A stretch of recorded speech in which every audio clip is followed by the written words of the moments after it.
Good afternoon, everyone. I'm Mike Lackey. I'm the TV POA Board President for this year. And seeing that we have a quorum, I'm going to call the session to order and lead us in the Pledge of Allegiance. Go ahead,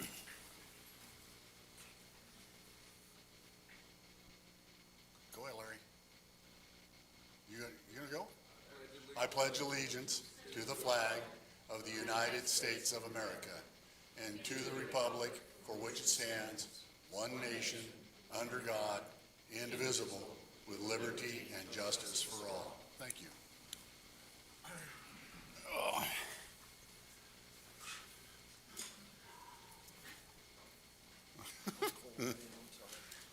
The AC's not even working. At this time, the chair will entertain a motion to approve the February 18th minutes. Mr. President, I move to approve the minutes from the February 18 meeting. I'll second them. On the question? All in favor? I show 6-0 as Carla was absent from that meeting. Opening remarks, isn't that fun? I got jammed up down here getting stuff done and didn't get my opening remarks brought up, but it won't take a second. Just to start with, everybody get your newest water bill? How's that going? A little better? That's a good thing. It's always good to start off with a little bit of a leader. I'd like to remind everybody, this is a business meeting. We're here to conduct the business of your POA. So please keep that in mind as we're working through here. The town halls are designed for interaction. We had one Monday, saw some of you there. You're always welcome. A little history for us, real quick. Our village image in our county is not the best. When you reach out to the community, please be aware that you may be speaking with someone whose family lost their farm, ranch, or property to help establish Tellico Village. At that time, Loudoun County was one of the poorest per capita counties in the nation. That was 1984. The Cooper boys came out here at the request of the local politicians. They did not seek this place to help increase the tax base. Their original plan was 1/3 retirement homes, 1/3 vacation homes, and 1/3 working families. We've kind of morphed away from that a little bit over the time, and we're working to try to bring back some of the working families. And I see school buses running on our streets nowadays, which is pretty cool. Some of our predecessors did not try to nurture the relationship with the counties and with our largest business partners. We are actively pursuing the rebuilding of our relationships with our 3 largest business partners. Some are more challenging than others. TRDA is the largest landowner in the village. I don't know if you guys knew that. A lot of people don't realize that we don't own a lot of the property in the village. We're leasing it. We got a reduction in the lease years ago, and we're working to get that paid off. LUB is the water and sewer provider to the main village. They've got some challenges of their own with their expansion into Tennessee National and the building that's going on in Loudoun. It's just starting to overwhelm their system. They just recently got a $2.5 million grant to help them get across the lake where we were talking about expanding the line originally. Didn't know about that, did you, Gary? That's another discussion. TAS is a water and sewer provider to Kahiti, as well as water to the main village. They were the original main village water producer only in the original plan. We were going to loop the pipes in on both ends, and around 2004-ish, Little Piney Water Company went out of business, which was between us and Loudoun. LUB came to us, came to Winston, and said, hey, we got all this water we got to get rid of. Will you guys take it from us? So Winston, being the shrewd businessman that he was, made him an offer they couldn't resist, and we started getting our water for the main majority of our water for the main village from LUB. We're still hooked into TAS, and we have a contract that requires us to take 3 million gallons a month at a minimum, and up to 10 million. And now then they're expanding their facility so that we can get more if we need it. I don't know, how many of you guys have been to a county commissioner meeting? A few? It's pretty important. They too are your elected officials. Engage with them. Let them know your views. We as a board under Article 12, Section 1 are banned from politics, as we are also 501c4. So we can't go in there and endorse somebody or give them a check of your money, because it is your money. It's illegal, and it would void our tax exempt status. We're working diligently to bring our village into the 21st century and secure cost savings through increased efficiency and waste reduction. Ed's going through right now in the IT department, and it's a bit of a challenge, wouldn't you say, Ed? So, A small one. yeah, there you go. Think balanced scorecard while preserving and improving our amenities and our property values. We've had a massive turnover at the highest levels of our management. Think about this. We've had 3 different CEOs, GMs from 2023 to 2025. We've had 4 different CFOs from 21 through 23. We lost our COO at the start of the 25 year. Ed's the most senior board member here, 2 years. And just starting his 3rd. The most senior individual here, just Beth's here, she's still here. Karen's been here for a bit, but prior to that, the most senior person we had sitting at these tables was the lawyer. Imagine that. So we're having some challenges with the data points and where we go with this. We have reached out to our sister communities that are older than us to gain from their experiences so that we can implement some of their learnings without the pains of making their mistakes. We've got a relationship with them. We've been invited over there to go see what's going on and see how they're running their communities, which I think is a great idea. And once we get our feet under us a little bit, maybe we can run over there and do that. Please note that we are elected by our peers to represent all of our peers. We're doing our best, our level best to do that. If you don't like the direction the board is taking, you have the power to replace or reform the board at the end of every year. Your vote counts and your participation counts. That's all I have. Thank you. At this time, we're going to open up the gate.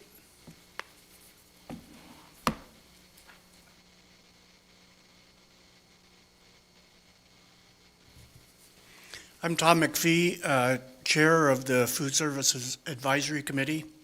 I have a few questions. The first one is, does Matt now have approval to make a letter of offer to the leading candidate for Director of Food Services?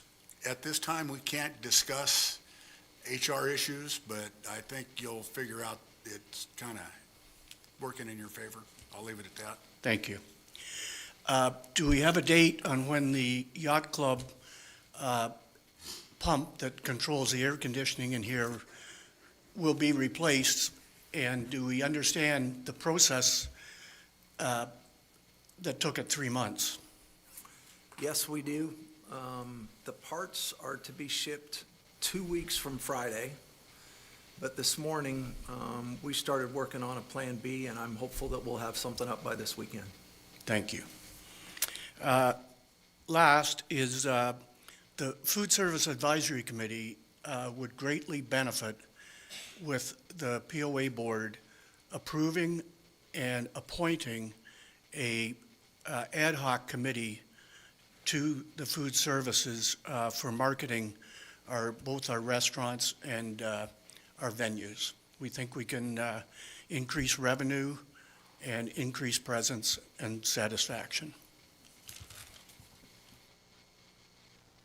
Thank you.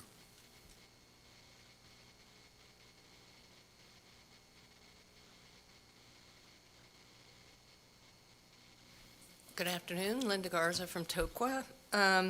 After reviewing the comments and the discussion that we had on Monday in regards to the hiring of outside services for a general manager position, I went back this morning and kind of listened again in regards to the comments, the requirements, and what you were describing you are seeking in this search for a firm. A lot of it predominantly was reflected on benchmarking, on looking at the org structure, Larry brought up looking at wages and salary, and just looking at the internal processes and the scope of our current POA organization, correct? That, in a lot of people's eyes, have a tendency to tend more to be a search for a outside consulting firm to come in and look at all those things and then bring back a recommendation. So if the search firms that you're looking at can do that, all well and good. I think there is no one in Telco Village that wouldn't applaud that effort, because it will give you some very definitive information. I think the concern is the connection between the two and hiring not only that search firm, but also their employees to take on the general manager's position. The interim general manager position is one that you're seeking to fill, yet it's almost being immediately filled when you select the search firm. So that's a concern. But the other concern is when you provide that individual a title, and one as important as the job that you're seeking to fill, does it not also give them the authority to complete executive power and/or decisions associated with day-to-day operations? When you say complete authority, no, this board has complete authority. And that person will answer to us for anything that goes on. So if the individual during their tenure to complete the exercise identifies a change in the structure, for instance, or a change in the org chart, will those be collected and then be a part of the represented recommendation at the end of the evaluation, or be immediately reviewed for implementation right away? Depends on what it is. If it's, hey, you could keep your restaurant open a couple more hours and make more revenue. Okay, well, let's go. I'm not gonna wait till the end of the rainbow. If it's something significant, it'll come before the board, and we will decide at that time. So there is an opportunity, because what I'm hearing you say, there's an opportunity if somebody were to come in and make the recommendation to cut half of your staff or outsource a portion of what they're currently doing in-house today, that would come to the board, and the board would actually make a decision before a recommendation on the interim general manager's job description is even completed. You're asking me to speculate? And I'm It's not an gonna- example, Mike. It's an I'm not example. gonna speculate. I told you if they bring something simple like, hey, if you keep your restaurant open up 2 hours more, you'll make a lot more money. Or if you change the hours, yes. As far as changing staff, that's gonna be an act of the board, not the IEL. Okay. The one thing that I might ask you to consider, and just because of the mere reflection of the reference to the general manager, if you go back to the bylaws, which Dave has brought to our attention on many occasions, what the bylaws say, the bylaws do give the authority to the executive general manager or the general manager to make decisions, and those decisions really, it gives them the power to do things that anyone in that position can do, even before they have learned the full scope of the roles and the responsibilities of the GM. So it's just an opportunity for you to consider the title associated with that position could lend to doing things that I don't think the residents actually perceive as part of a search for a new GM. Those kind of things are totally different than what they're anticipating. So just a comment. Thank you for your time. Thank you. Mr. President, one point of clarity. The salaries that I mentioned were 990s. That's the only numbers I mentioned, and that was the only thing I was referring to when, in that discussion when she was, I think when you were up there last time, is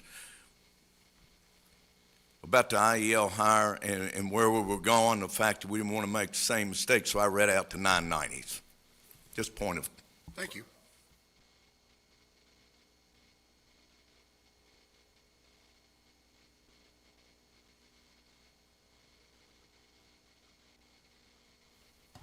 My name is Maureen Costello. I live in Toqua. I'm just a little confused.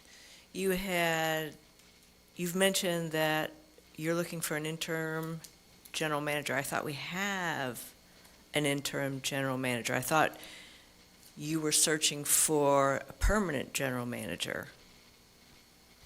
Both are true, but Matt can't participate in the search for his own job. So we've got to get somebody else to set the search up to expand the can.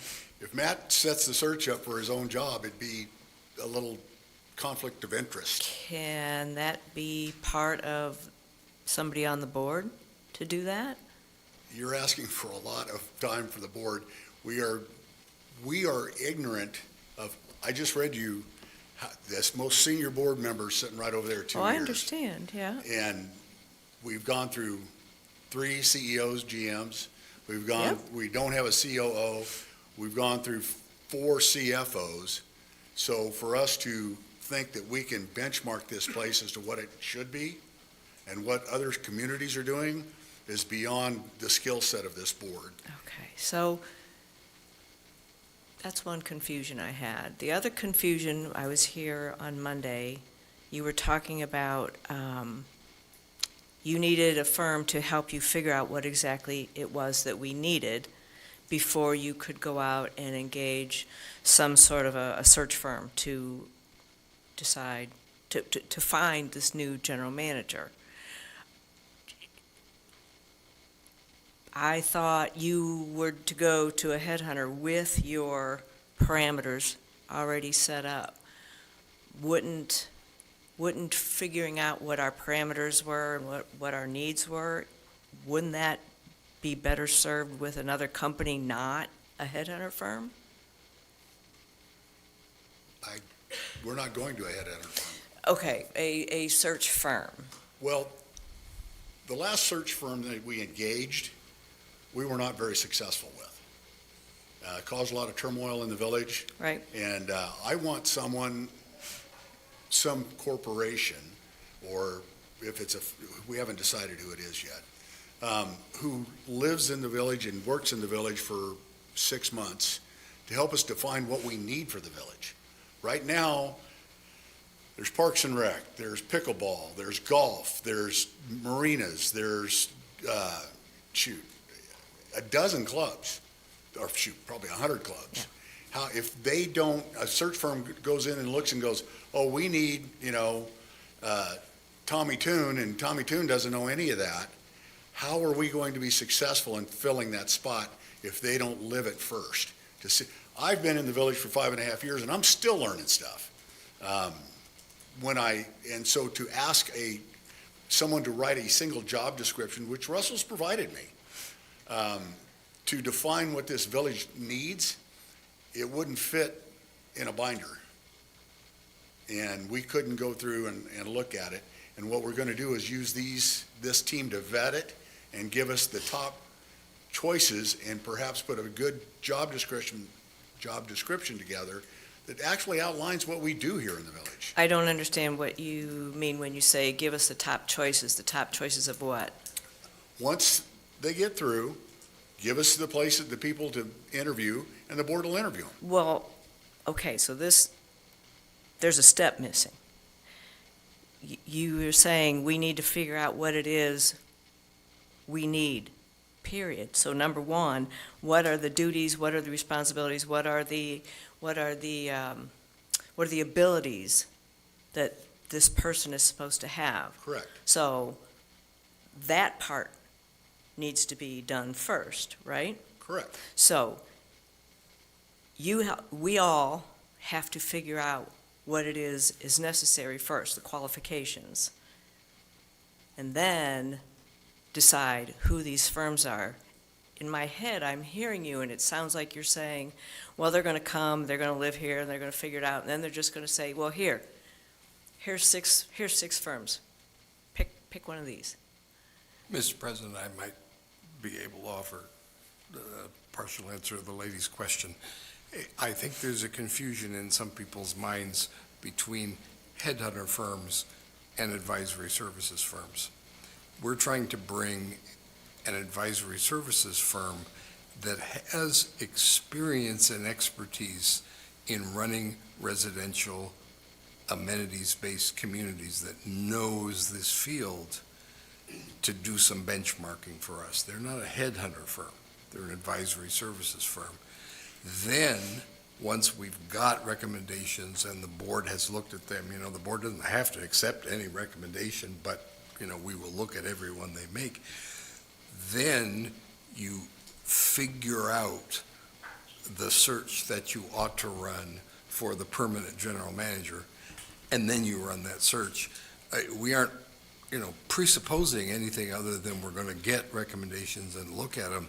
It's perfectly possible we wouldn't employ a headhunter firm to look for the permanent general manager. Matt just ran an excellent search for the food service director, and we didn't hire a headhunter firm. We did it.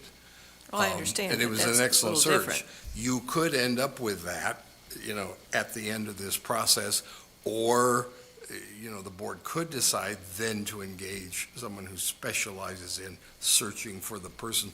That's down the road. But the firm that's coming now, it's not a headhunter firm. It's not hunting for the person. It's a firm with expertise that is relevant to us getting benchmarking and getting recommendations on, the whole way the village runs, and are there things we could do better to make residents' lives better and to save residents money? That's the goal of the benchmarking. That's clearer, because what was presented on Monday, it was all kind of thrown together in a big mix, so you couldn't tease that part out. Okay. So Well, I I just appreciate tried that to take the explanation. salad apart. I appreciate it. Thank you.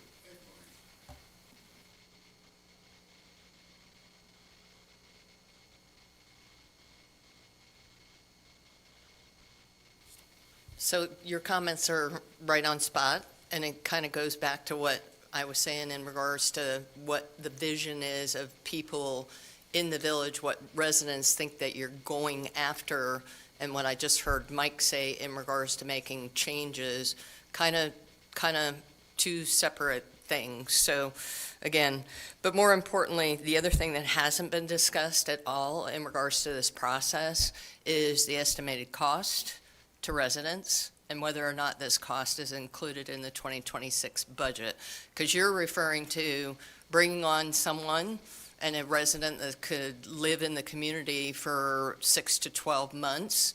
Is that cost that's reflected in our current budget? It's not a line item, but it's in the budget. It is in the budget. And how will you ultimately communicate the cost of this effort to residents? When and That how? hasn't been determined yet because we don't know what the cost is. The question is more how. How, once you know what that cost is, how will you communicate to residents what that cost is? That hasn't been determined yet. Okay. Thank you. Linda, please turn the mic off. All right.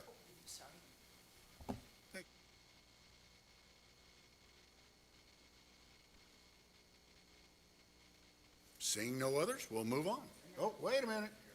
We got one coming in. Can't believe you're wearing that jacket.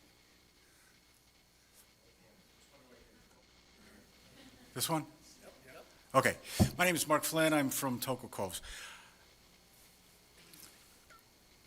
I think what I heard from the board, this board and previous boards, is there were members of the board that got elected that walked into a situation that contained more challenges than they anticipated. Is that a politically correct statement to make?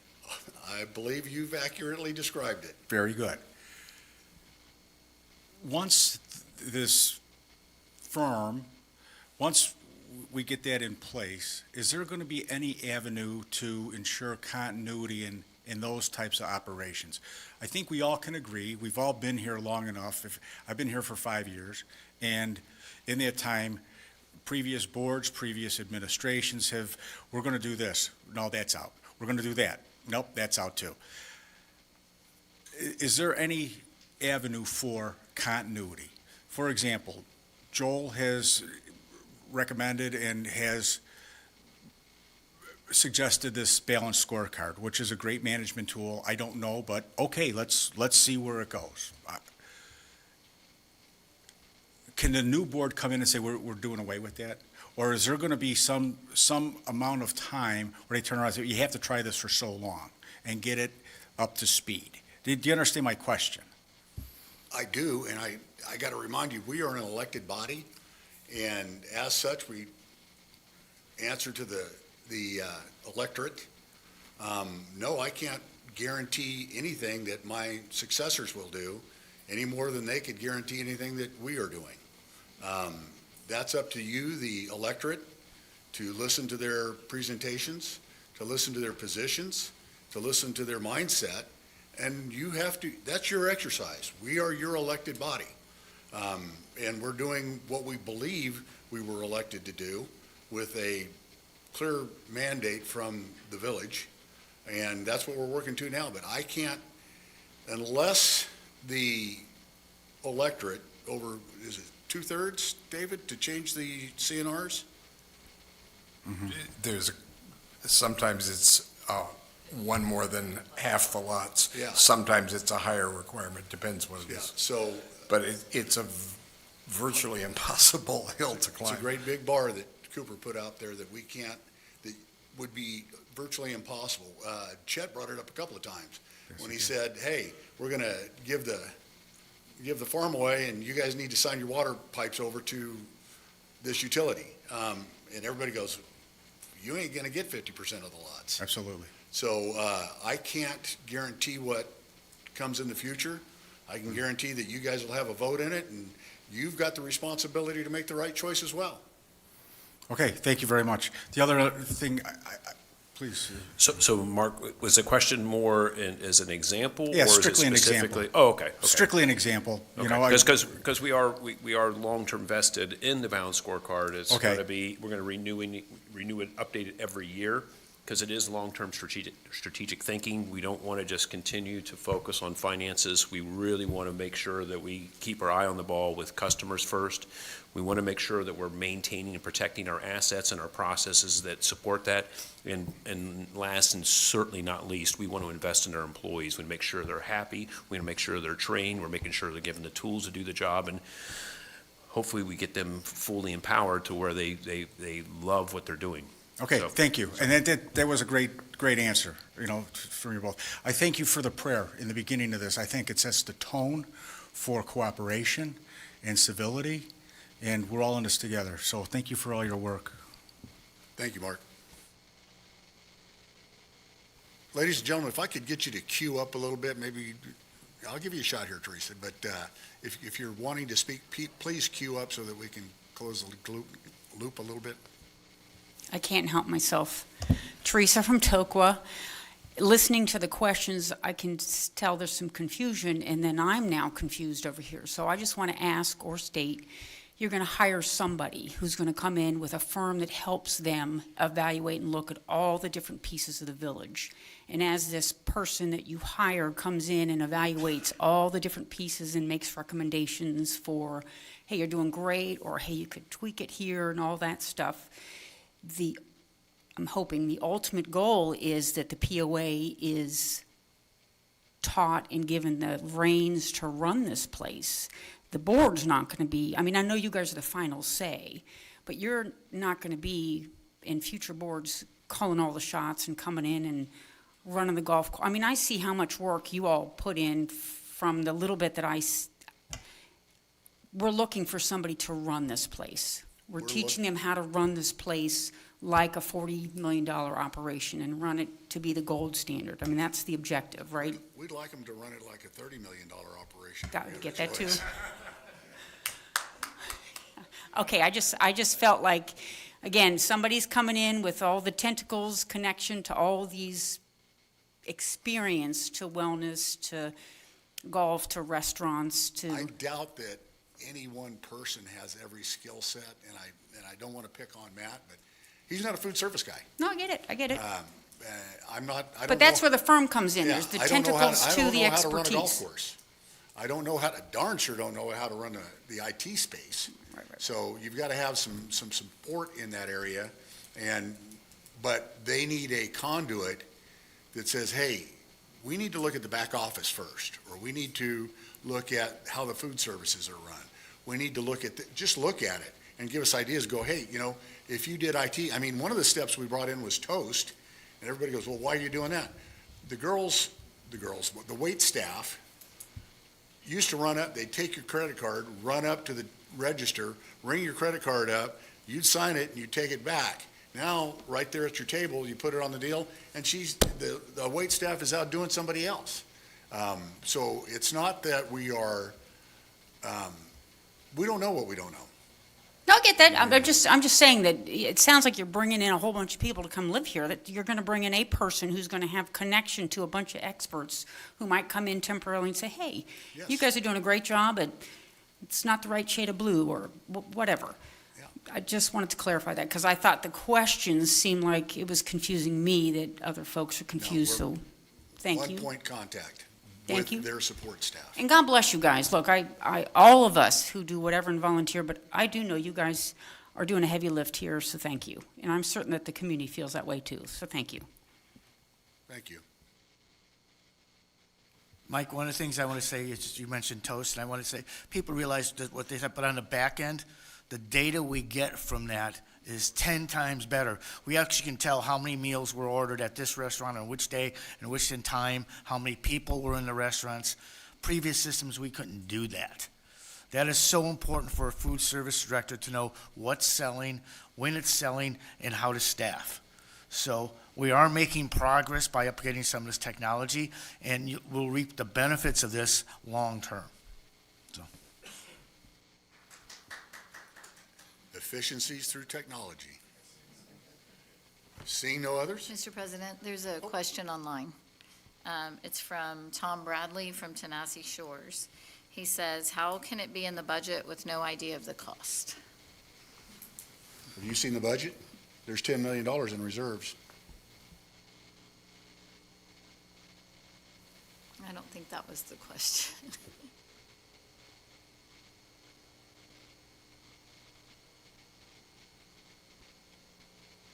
Hearing no others. We're going to move on to balanced scorecard presentation. Joel? Thank you, Mr. President. So, balanced scorecard. So, this is, of course, I'm not going to go over it again. This is the overall scorecard, as you'll see in its entirety. Next slide, please. So, we're going to focus, as I mentioned before, on our 14 different initiatives. So, we're going to give you updates on all of those. Next slide, please. So, the first one is our property owner satisfaction survey. This is the large survey that's going to be, it's coming out, it's actually, we're doing a beta test right now. But as you can see, as far as our plan, we wanted to have the survey developed by the beginning of March. That is complete. Next slide, please. So I got a little story to tell here. So we'll start over on the left side. You'll see that here's what the property owner surveys will get in the email. This is what they look like. So you're going to receive, the residents will be receiving an email that looks like what you see over on the left, asking for your participation. 13 questions, about 10 minutes. That's how long it takes. In the middle, you'll just see an example of one of the questions. Please tell us how satisfied you are with the POA infrastructure, maintenance, and operations. And then it goes through the different ones. You can have common grounds, not the golf courses. How satisfied are you with the maintenance condition of the village roads? How satisfied are you with the cleanliness of our buildings, so on and so forth. So we're giving the residents a chance to just overall give us their feedback. And then there's another example over here, a couple more examples on the property owner satisfaction. In your own words, how satisfied are you with the quality you get from the POA? In your own words, how satisfied are you with the cost you pay for the POA overall? So there's a number of different questions that are being asked, giving the residents a chance to provide us with their overall feedback of how we think the POA is doing to support you with your fees and your taking care of our assets, our service, our quality for your money. Next slide, please. So I mentioned a beta test. So we sent out a small sampling in March to test and see if the way we're doing it, the methodology by email, and then the methodology of filling out the survey, and we've already got a dozen responses. So I just took a snippet of what some of those responses look like. So the first one, our most highly rated one, the high scoring, was golf. It said, how satisfied are you with golf at Tellico Village? And if you look at the bottom, you'll see the large percentage is saying very satisfied. So that's a very positive message that we're getting. Our lowest scoring one was, how satisfied are you with the cost of POA provided water services? Now, you heard Mr. President ask a question at the beginning, and we got some clapping. So some of this could be a residual, right? Maybe they haven't opened their water bill yet. Maybe their spouse pays a bill and they didn't realize it was lower. But you'll see that that has a not such a great story to tell, right? So let's move on to the next one. So now we're going to go on to the other survey. So this is the one that's your customer experience. This is, how was your meal? How was your round of golf? How was your visit to the wellness center? Again, we were ahead of schedule. We're doing a beta test. And of that beta test, we came back. Our goal, when we start officially in April, is 85%. We are at 86.6% satisfied. Now, this is what you're going to see every month. You'll see where we're at, plan versus actual. But I want to give you a little bit deeper dive. I'm not going to do this every time, but I want you to see just a little bit more. Next slide, please. So our beta test is only 3 of our the 5 areas we're going to look into. So we have golf, restaurants, parks and rec. We're going to add public works and POA offices. Those last 2 have not been launched yet. But they will follow the same theme, 3 questions with some open-ended comments. So let's talk about parks and rec. So the 3 questions that we have for parks and rec is cleanliness, friendliness of the staff, and the equipment. As you can see, we're coming in as a weighted average of 3 at 89.4% in parks and rec. Good story to tell. Next slide, please. Restaurants, not quite as good of a story to tell. We have the 3 questions there are quality, service, and value. So we're falling below our 85% plan for our quality and value, but you'll see the service is very good. So that's very promising that the people that we have employed here and the service they're giving is very high. 80% overall. Next slide.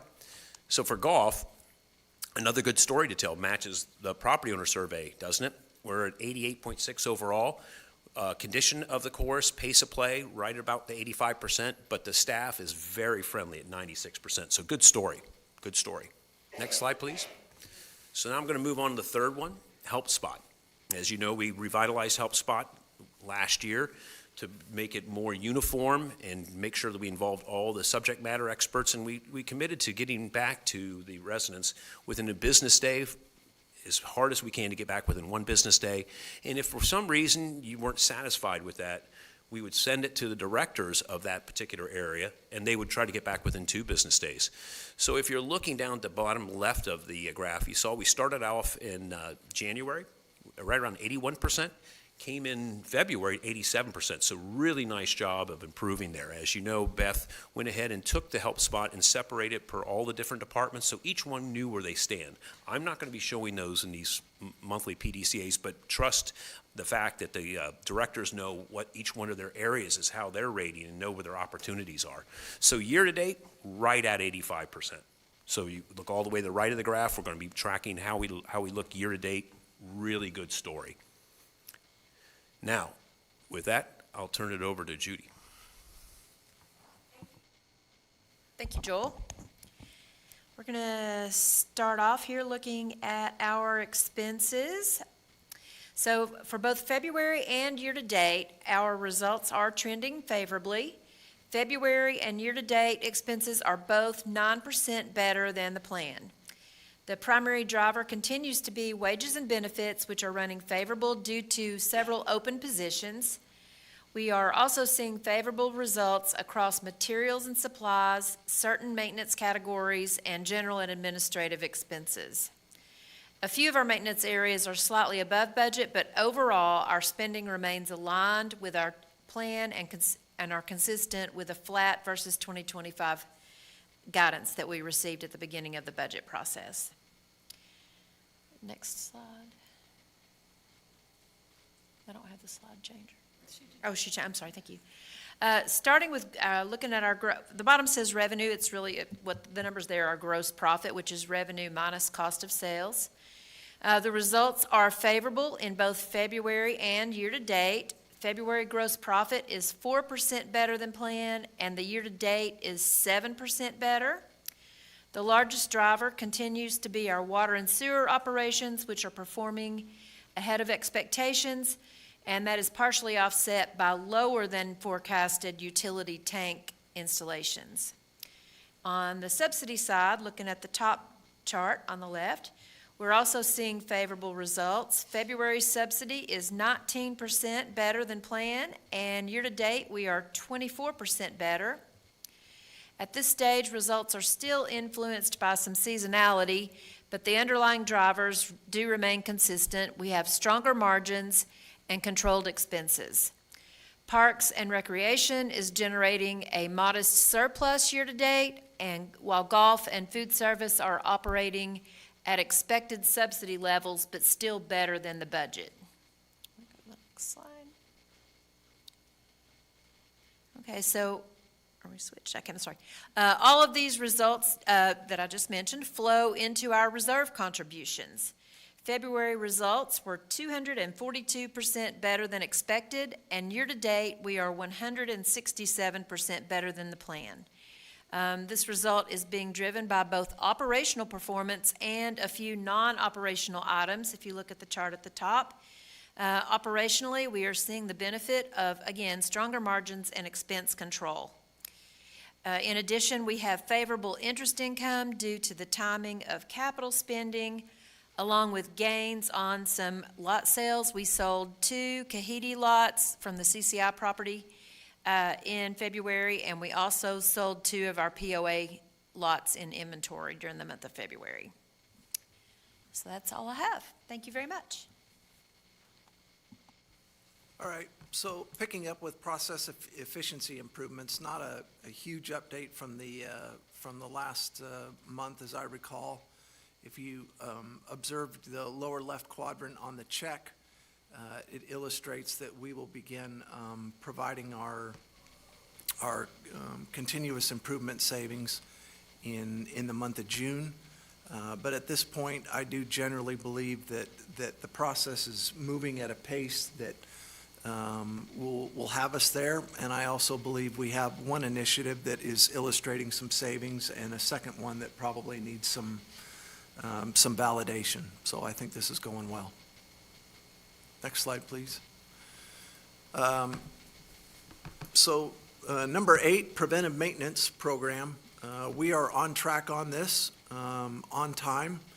Our next sort of benchmark is to have our preventive maintenance checklist or matrix, and ensures that we have a capable and dedicated team to assure that. I believe we have a meeting Friday to discuss that matter to demonstrate our achievement of this. But again, good story, everything is on time. The innovative new programs are running a bit ahead of schedule, which is really, really, really good. We need to be in the position of engaging our directors and assigning the ad hoc teams. I understand that's occurred, and that in that respect, since that's done, the next benchmark will be to implement some of those new test programs and checking for the net cost improvement that those programs intend to achieve. So another really good month on the topic of safety for the month of January and February, 0 lost time injuries. So I'm always pleased to report that. Nothing to show on the year-to-date because there's been no injuries. Yep. The employee satisfaction survey, I think, is proceeding very, very, very well. It's my understanding that group is ahead of schedule in the sense that there will be some beta testing. Is it next month or late this month? Okay. To do some beta testing. And in that respect, they're ahead of schedule, but I believe that the intended effort is a group in May or in August or May, April at this point. So everything is progressing well with this. Customer-focused training, again, is ahead of plan. We have a group of employees who have been trained to do focus group meetings with our employees to conduct our customer service training. In that respect, we're a little bit ahead of schedule, and I imagine that's going to be rolling out over the coming months.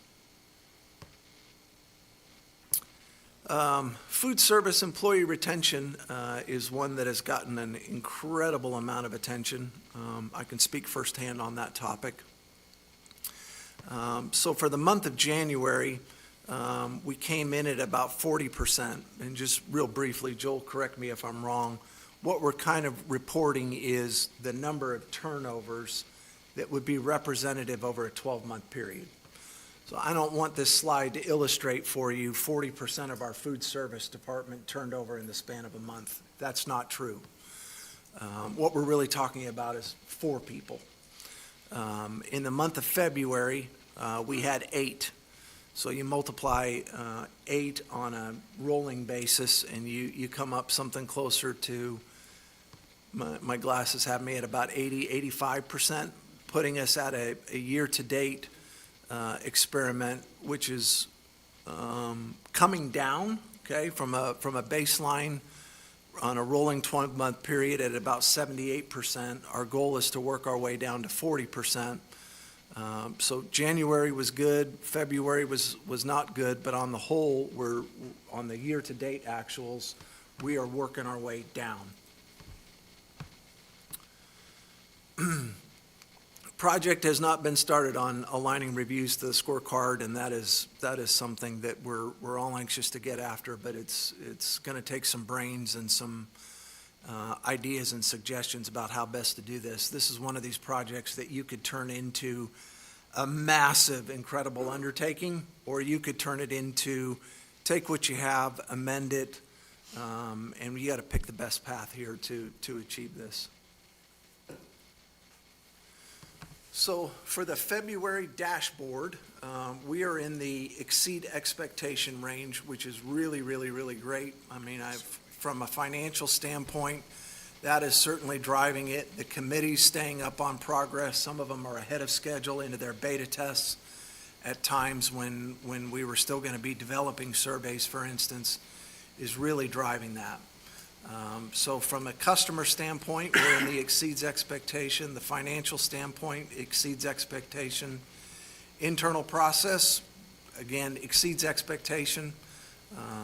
And from a learning and growth perspective, that issue of aligning evaluations with the balanced scorecard is probably what's pulling us down. But I still feel very comfortable that can be caught up. So a very favorable story as to the balanced scorecard. Happy to answer any questions.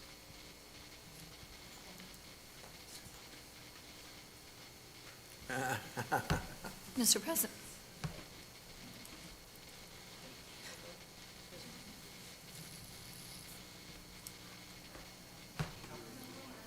Now it's on.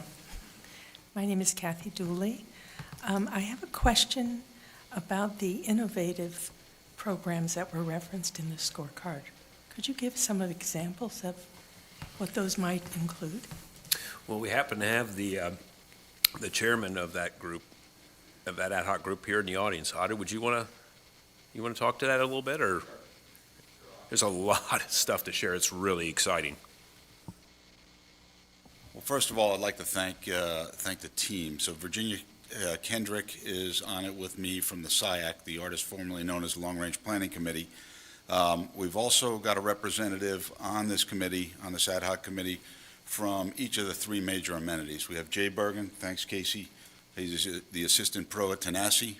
We have Trey Whitmore, who is the assistant up at the Wellness Center, and Alicia Laughlin, who is the assistant manager here at the Yacht Club.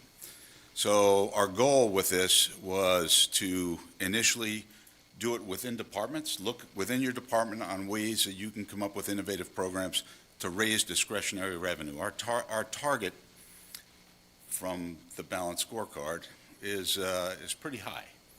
It was to take 4 programs and generate $250,000 in discretionary revenue out of that. We have about 10 programs that we're looking at right now. We asked each of those guys to look within their department and then get together and let's come up with cross-departmental things that we could do. So we're looking at a wellness piece tied together with the golf pros to get people in shape to go out and play golf. So this would be an additional cost to do this. Trey, within his thing, is going to have small, like you would get a personal trainer, maybe small groups of similar abilities getting together on a weekly basis or whatever. So we're drilling down in these.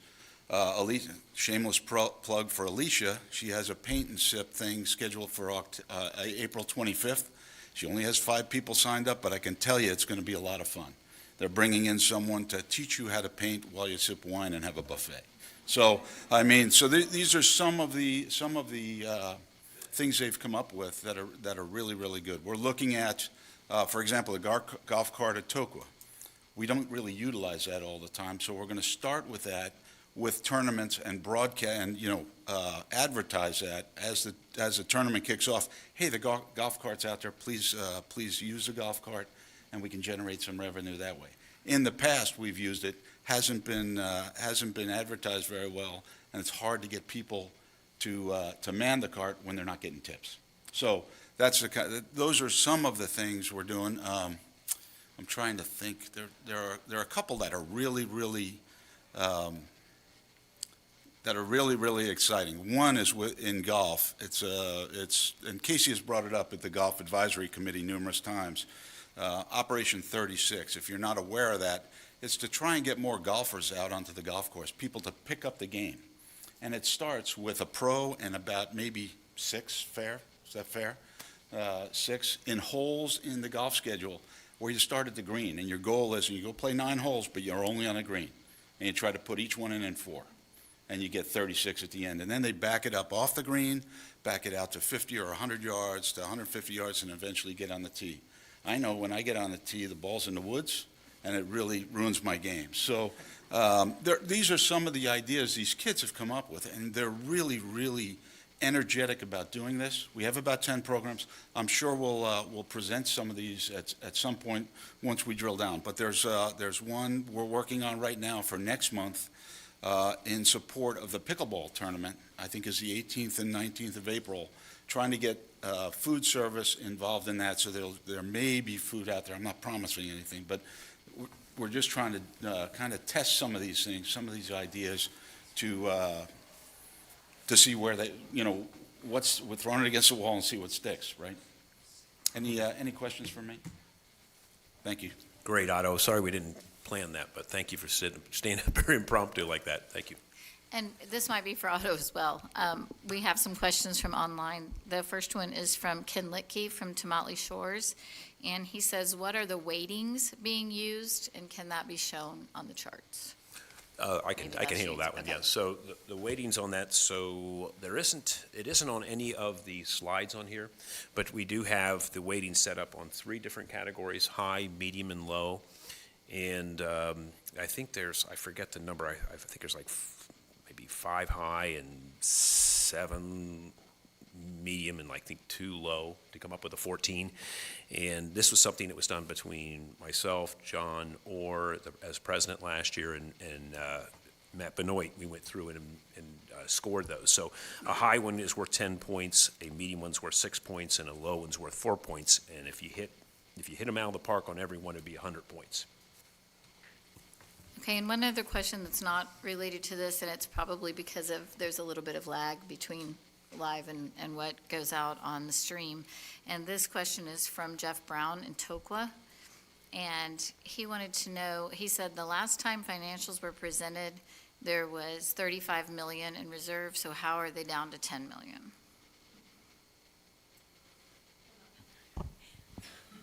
I think they're picking up on the number you just now threw out. No, we are not down to 10 million in reserves. We still have 37 million in reserves. Okay, and then he has a follow-up question. He says, in addition to the reserve balance, has the outside audit firm weighed in on using reserve funds for operational expenses, and why are we not seeing financials anymore? You can see the financials at the FAC meeting. We're trying to get this down to a business meeting, not a presentation. He's welcome to go to the FAC meeting, and see all the financials he wants.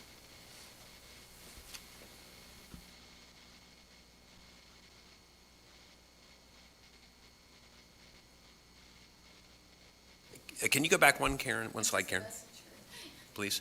So, like I said, this is a very, very good rating. We got a little housekeeping issues. We got to make sure the colors down there match the ratings, so we don't want to show a red color for, and exceeds expectations, but this is really better than planned. I mean, I just couldn't be more pleased with the cooperation between the residents that were helping on these ad hoc committees to get these things launched. They're helping the POA staff, and the POA staff has been phenomenal at embracing these changes. I think every one of us who's involved in it, I know Carrie is involved in the preventive maintenance one, and I think you've been, anything to say about that?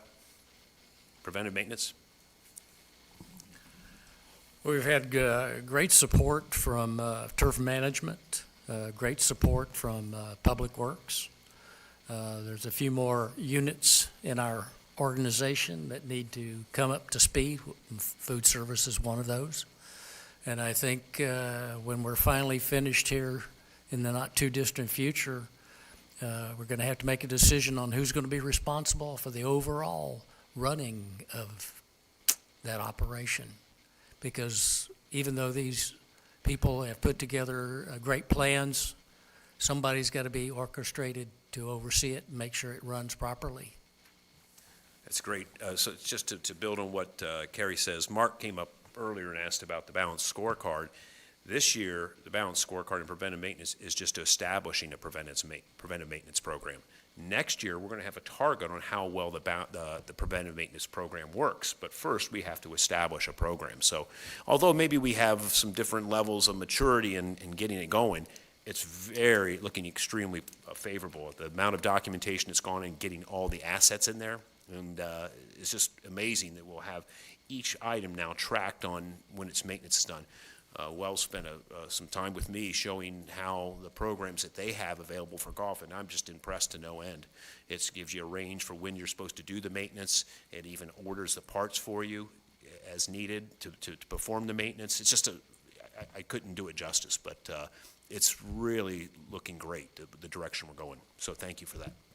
Anyway, to wrap up the scorecard, every one of our 4 perspectives is doing very well. I mean, 3 of the 4 are exceeding expectations, and as a result, overall, we're exceeding expectations. What we're going to try to do different next month, besides get the colors right, is we're going to actually have a year-to-date dashboard. So this is just for February. So when we finish March, we'll show you March, and then we'll show you another page that will be year-to-date, so we can track how we're running for the year. Very similar to what was being shown in some of the graphs with the year-to-date performances that Judy was going over.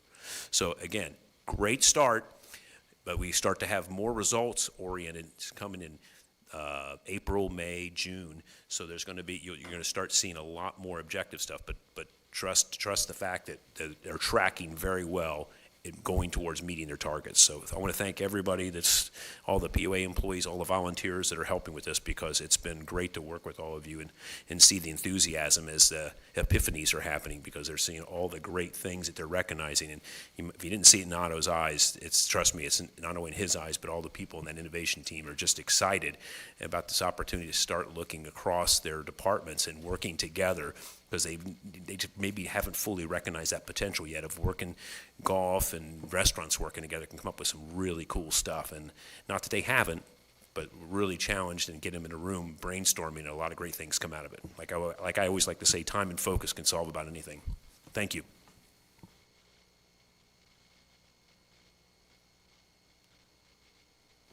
Matt, I think this is where you ask for money. I don't think I'm first up. I think Beth's first, but we'll see. Let's see what happens when we pull up the slide.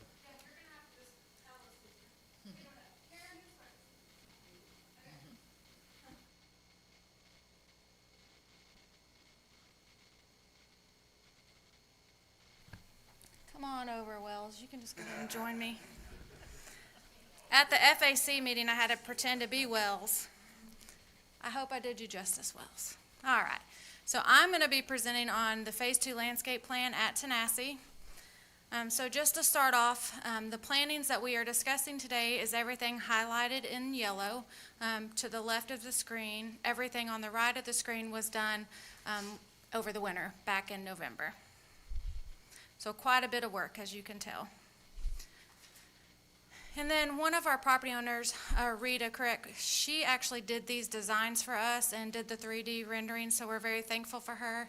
She lives over in Tokwa and has been a longtime volunteer at the beautification committee for Tokwa Golf Course, as well as the Tokwa entrance, helping us maintain that for a long time. She's very talented, so we're very appreciative. I want to just give her a call out.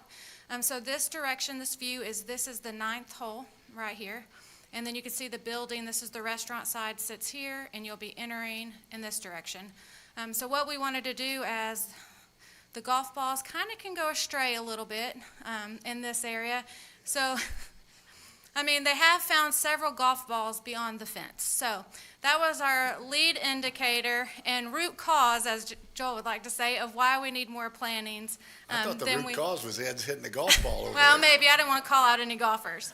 I think we're signed. Casey could do that, but not I me. think Ed's going to get it signed up for Project 36. Okay. So we added quite a bit of extra plantings in this direction just to keep any stray golf balls from going into a parking lot, which ultimately is a big benefit. And we need to buy those pretty mature in order for them to be the size we need early on. As well as trying to block, as we talked last November, really trying to block some of the parking lot so it just doesn't look like such a big open parking lot. And then this is the view from the lake side. So you can see down here along the bottom, that's where people who are courtesy or people who are currently on the Tenassi dock would enter. Then you would go up the stairs into either the restaurant or to golf. So it's just a view what it would look like from there. And so more of the details on the plan. So the plan is to plant these later this month. That's when RTC, our contractor, would like to get all the landscaping and irrigation done to keep them on schedule to get the building turned over on time. All the plants that have been selected are native species that do well in East Tennessee climates. Phase 2 of the Tenassi landscape plan will total $124,243, which includes all plantings, material, labor, and irrigation. The total landscape project that was presented last November was $178,448, and as the first phase funding was approved at $54,205. So the requested action today would be for approval to proceed with Phase 2 of the Tenassi landscape plan in the amount of $124,243 to be awarded to Jean's Lawn and Landscape, who was part of Phase 1. And when we bid this out, it was with the understanding that they would do both phases. I will make the motion to approve Phase 2 of the Tenassi landscaping plan in an amount of $124,243 to be awarded to Jean's Lawn and Landscaping. Is there a second? I'll second it. On the question? You know, we went over this in the FAC meeting. Beth was nice enough to explain that this is the second and final phase. Yes, sir. Right, so there is no additional phase. Correct, yes, sir. I have one question. Are we going to hide that stainless steel monstrosity at the entrance with this landscaping? Well, it will some. We're also looking at waiting on some quotes for a vinyl that can be wrapped around that is approved by LUB. It can be a garden, it can be kind of just blend in with the landscaping to see what that would cost and how that would work. One of the funny things that someone mentioned to us is like, well, be careful what you put on there, because when your real landscaping goes dormant, then you got this big box that's like all these pretty pink flowers, so it's like, maybe just stick with greens. And I was like, oh, that's a good point, Scott, and I kind of got a laugh out of that. But we are looking at that one way or another. And also the big transformer right in front of Golf Pro Shop. Thank you. On the question? Beth, just to confirm, I understand from meeting the PIT committee that this is still inside the $1.6 million Yeah, I'm going to overall. go over that after this, Okay. but yes, sir. Hearing no others, I'll call for the vote. All in favor? I show the vote is 7-0. All right, thank you. And before I hand it off to Wells, just the total project, so part of the other cost, to what David was saying, was a $1.6 million budget and included all of the items on the left. So we have the golf putting green, which is what Wells is bringing to you, landscaping, which we just got approved for the final phase, design, furniture, artwork, all the kitchen equipment, and so on and so forth. So you'll see the original estimated, it's the holdings that we had that made up the 1.6, and then we've updated the quotes as we've moved along. And then the final far column is things to date that has been funded. So far, we're roughly about 15,000 under the 1.6. We do still have a few items that are going to be coming to light that need to be bought. We have some shades in the private dining, there's artwork and a few things like that. So we estimate we're going to come in still under the 1.6, but really close to it. And then with that, I'm going to hand it over to Wells. You can have that. No. Here you go. I'll sit here for Morris. All right, we're coming to you today with the funding request for the Tenassi practice putting green. I know it's kind of been a long road. It seems like forever since I had to send my staff to the putting green first. I guess November of 2024 is when we started taking that out. So we're excited to kind of get this going and allow a place for folks to practice. So this request is for the construction of the new Tenassi practice putting green. The budget amount originally was $200,000. Our request amount will be for $193,231.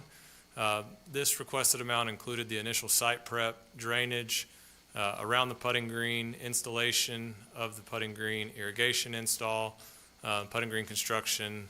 Then the contractor would sod the green surround with Bermuda grass, and the Tenassi golf maintenance team will be responsible for applying all pre-plant fertilizer, insecticide, and fungicide products and new variety 007 XL. So we laughed about that. Bent grass seed. 007, like real 007, like this stuff can't be killed. It's Is that what it means? it's pretty good. It's one of the newer, better ones on the market. 007 XL. 007 XL. Extra large, huh? Yeah, Okay. it's really good. So the bids went out to 3 companies to complete all work previously listed, except for the final putting green seating.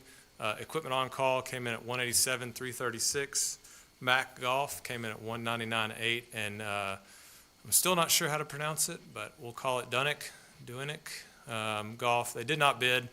They stated this was just not a large enough project for them to send a team up here. They're building entire golf courses all across the country. We spoke to them at the national conference, and they reiterated that fact that they're very busy right now with very large projects. The extra materials on top of the equipment on call was $5,895. That'll be procured by Tenassi Golf Maintenance from local vendors. Would be pre-plant fertilizers, granular fungicide to go down before seeding, granular insecticide to go down before seeding, and we would buy some greens irrigation heads.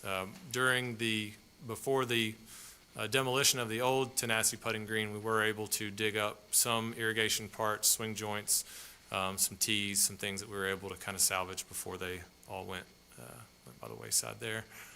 So we've selected equipment on call to perform the construction and installation of the new putting green. Their team's led by Ralph Pemberton, who has proven himself to do excellent work. His team completed the bunker renovations at Tokwa and Kahiti.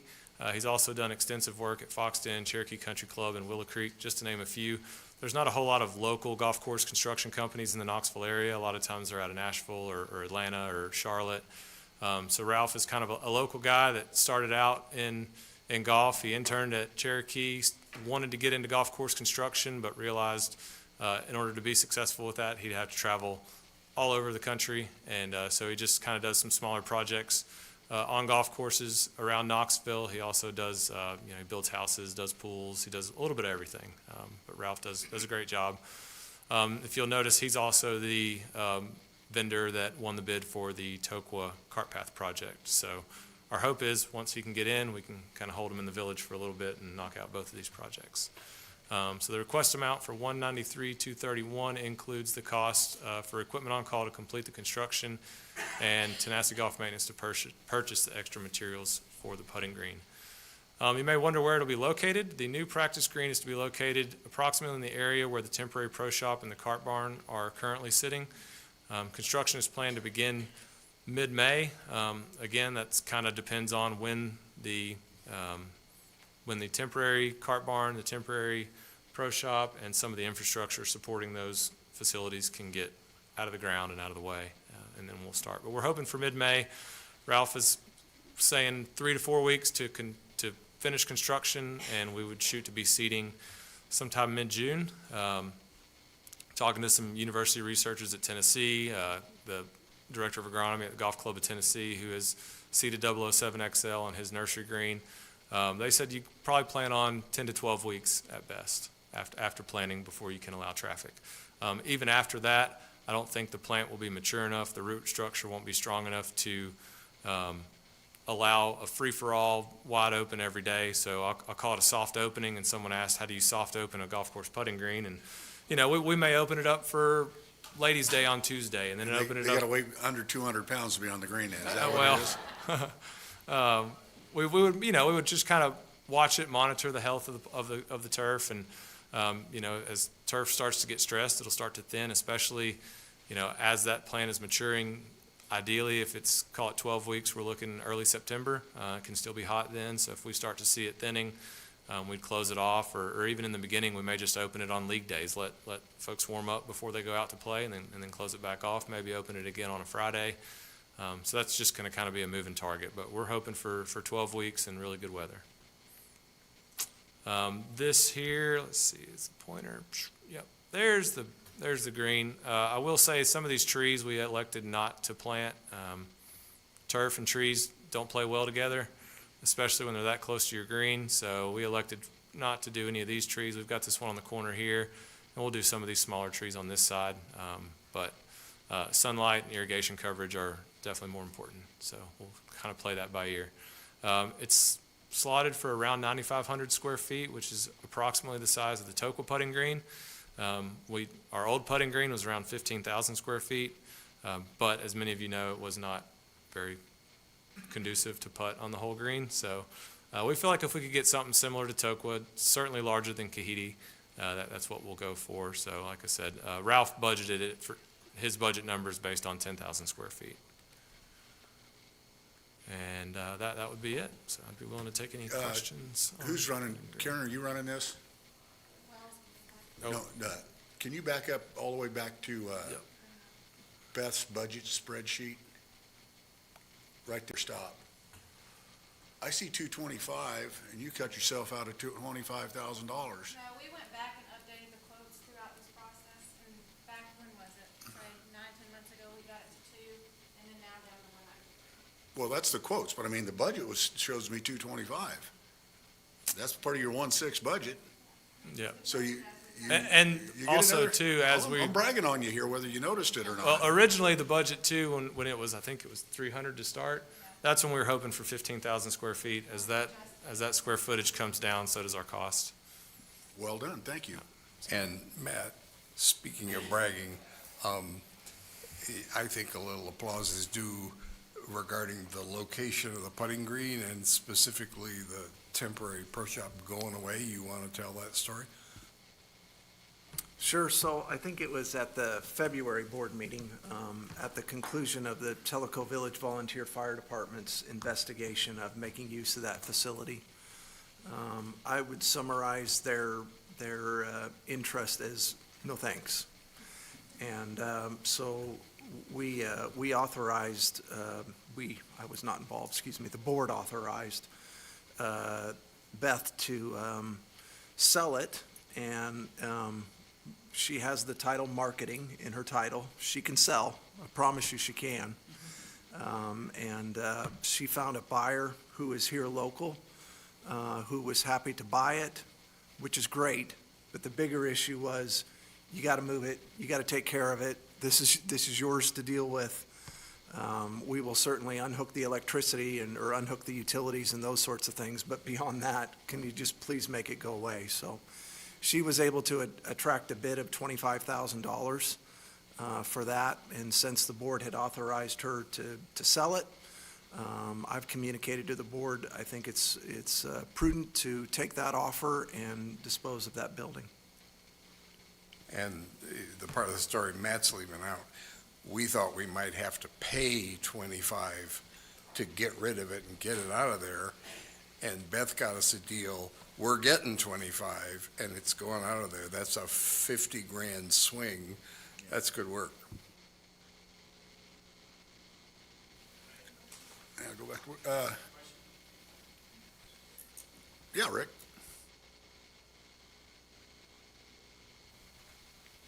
I'm probably behind closing the barn door after the horses have already gotten out, but I just have a question relative to the schematic that we saw with the trees that you're going to plant guarding the parking lot. So while Wells and Beth are here, I'd just like to ask you, did you consider netting and maybe to protect the automobiles? Because I see that as being a direct line over the green, and if the balls hit the cart path or something, cars are going to get damaged. I wouldn't park there, you know, just, and in order maybe to eliminate a portion of the expense of buying the real big trees, if there was some green netting. No? Well, okay. I know it's kind of ugly, but do you have a lot of insurance coverage? And I don't know what the liabilities are. There is none. Well, I know. Actually, I guess your auto insurance is supposed to pay it, but it's just a concern. That's all. So just to, first of all, the parking is a little bit further away over here. This is our dumpster. Okay. So we did talk about that, kind of like what they have at Top Golf. It'd probably be black, because black actually hides better than green. So we're gonna get the plants in, kind of see how it works out. Right now, we don't see it being a problem if we get the landscaping and the cover that we need in that area, and if it did, it would probably go in the dumpster area more than anything else, because the parking is a little bit further away on this side. Okay.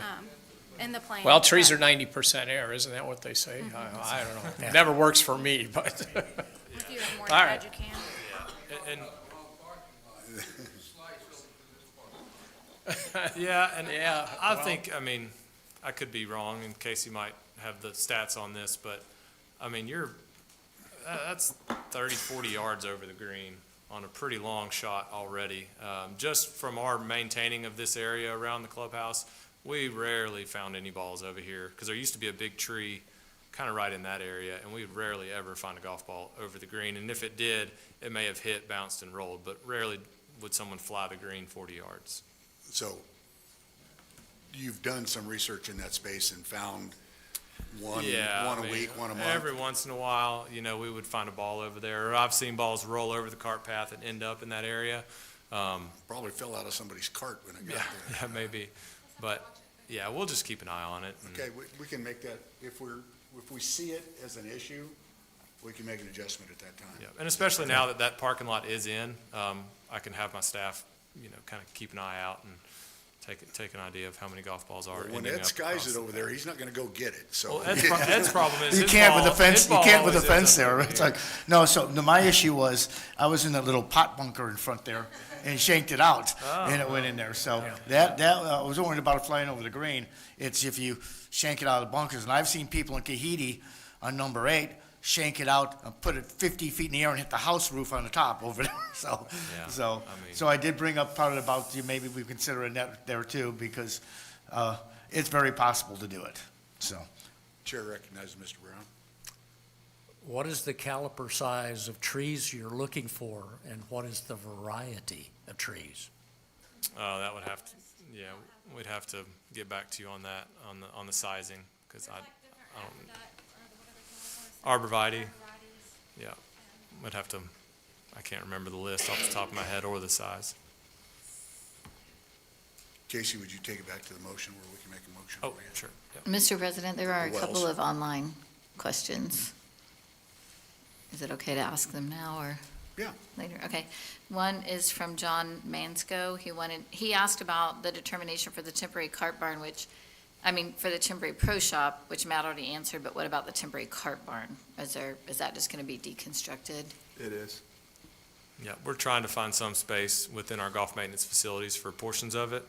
But I know Kahiti's pretty well locked in. They don't have a whole lot of space. Tenaci's got a small area. We might be able to use a 20-foot section of it. Tokwa's got kind of long-term plans where they may want to put some. They've got an old pole barn down there behind their sand bins that's 40 years old, and so it could stand to be updated. But So you're talking about just maybe using some of the materials from it or sections? yeah, you of can take it apart and store it, and then if we find a location for it, then it can be reconstructed. And if we decide that maybe we'll wind up using half of it, then rather than a 80-foot building for sale, we might have a 40-foot building for sale. Is that it? All right. Chair will entertain a motion. For 193, 230. Okay. I'll make the motion to, didn't you have another slide that had more of a? Oh, sorry. Yeah, one more. There we go. Whoop. There we go. To a request amount of $193,231 includes the cost of the equipment for on-call to complete the construction of Tenassi, the construction and Tenassi GM to purchase extra materials for the putting green. Second. On the question? All in favor, signify. I show the vote is 7-0. All right. Looks like you got yourself a putting green. Thank you.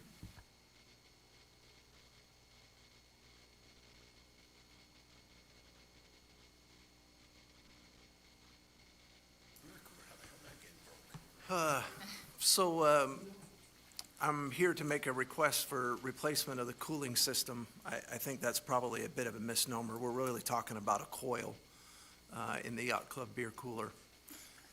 Public Works is requesting board approval for replacement of the cooling unit. It's really a coil in the walk-in beer cooler at the Yacht Club. That cooler is located in the very bottom floor of this facility. It holds the kegs that supply the bar taps in the restaurant, both upstairs and downstairs. That's a cooling unit that's a split system with a condenser that's located outside on the walkout flat roof, and the evaporator coil is located on the back wall in the walk-in cooling unit. It is currently working. I want to make that clear. So it's interesting, sometimes Public Works gets called to investigate these kinds of issues, and you come out and you investigate them, and you quickly become the owner of the repair. So we called Fesco, who is kind of our go-to appliance repair people, and they recharged the Freon in the system. But the tech who was there identified that aluminum coil that was deteriorating, and they absolutely recommended replacement of that. So the unit's a Hobart cooler, and from Fesco's investigation of the make and model of it, it's believed that the original unit, that particular coil, was installed when the Yacht Club was built. Also, beyond the make and model, the condition of the coil indicated it's seen better days. So we received 3 quotes, one from Fesco, one from Rocky Top HVAC, and Valley Equipment. In this particular instance, certainly we don't share quotes from other vendors, but we got lucky. Every time we made a phone call, the number kept going down. So I want to make clear this is an unbudgeted expense, but we believe, given the circumstances of ending up with warm beer in one of your premier restaurants, it's just too much to risk. So I've got a motion for you. There was some discussion at the FAC about a greater evaluation of all the systems and components, and that's well taken. I just kind of want to make clear, when you have a repair technician points to something and says, start with that, which point was made at FAC, when you have an HVAC repair technician who doesn't recommend replacement of the whole system, that's probably generally a good visit and probably advice worth following. So we will do some additional investigation, but we want to resolve this issue. That was the one pointed to say, if you got a point of failure, you got to start there. So I've got your recommended motion, and I'm happy to answer any questions. I'll make the motion to recommend a replacement of the cooling unit for the walk-in beer cooler at the yacht club be awarded to Valley Equipment Service to the amount of $10,155. Chief, are you going to second that? It's a beer cooler, bud. You got to get a piece of that. Only question I got, we're not just taking a low bid, same quality for quality. I don't want to be like the roof, you know? It is, yeah, we're not going to do that. Is that a second? I'll give him a second. On the question. All in favor of keeping the beer cold? 7-0.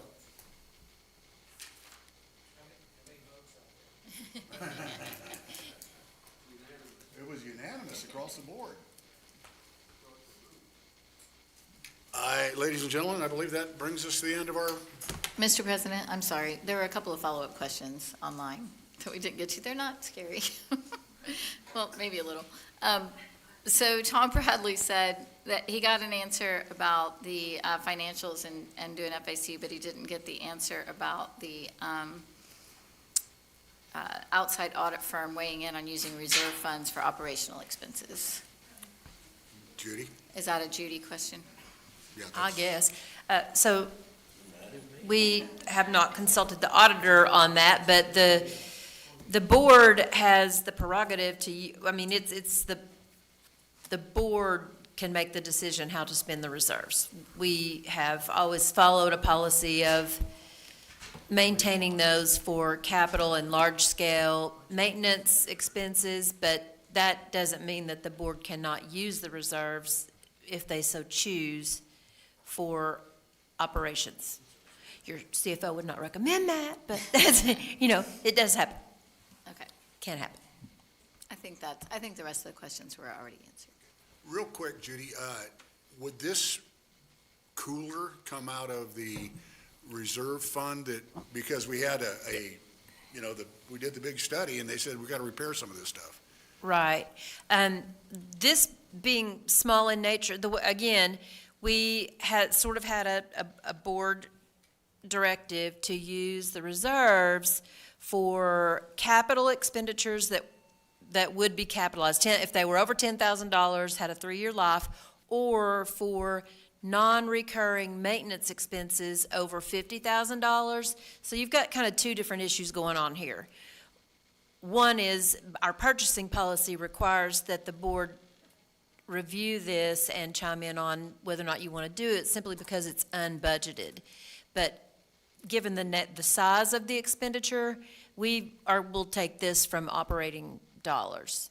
Okay, just curious. Yeah, it doesn't need to come from reserves. It's small in nature, Okay, so, yeah. I know the reserve study looked at a lot of that. Yeah, this is more of a maintenance, a Maintenance repair and maintenance expense rather than a new capital asset or a replacement capital, so, yeah. With that, Mr. President, for other business, I've got one small item.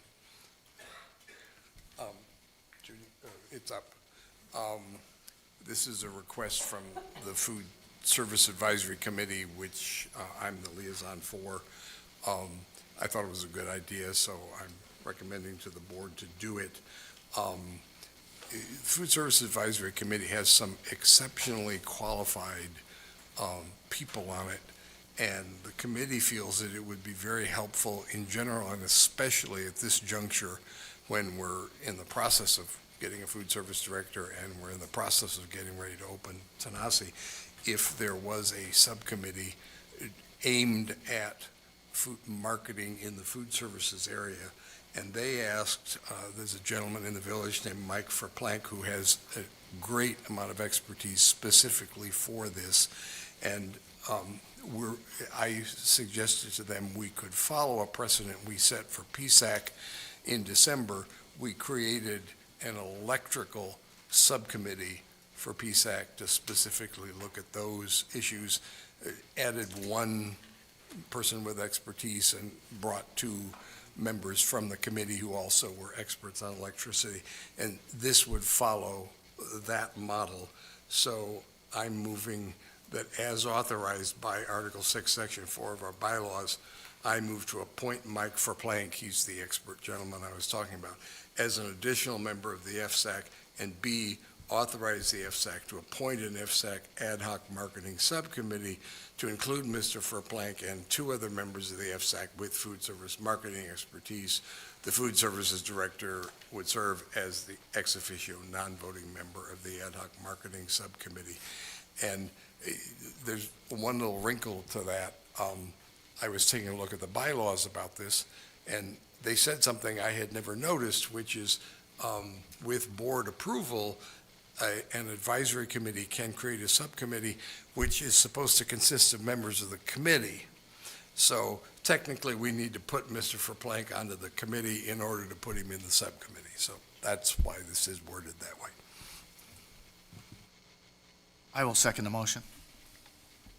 On the question? All in favor?